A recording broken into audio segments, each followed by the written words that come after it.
வணக்கம் TNPSC dreamers. செயபாட்டு வினைச்சொற்றொடரை கண்டறிக. கீழே 4 sentence கொடுத்துருக்காங்க.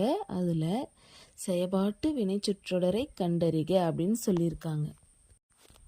நாற்காலி தச்சனால் செய்யப்பட்டது. இன்னொன்று, தச்சன் நாற்காலியை செய்தான். நாற்காலியை செய்தவன் தச்சன்.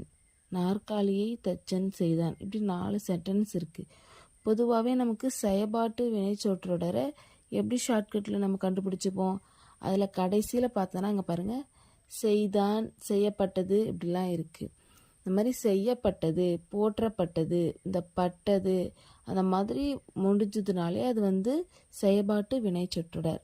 இப்போ தச்சன் நாற்காலியை செய்தான் அப்படின்றது செய்வினை. ஓகேவா?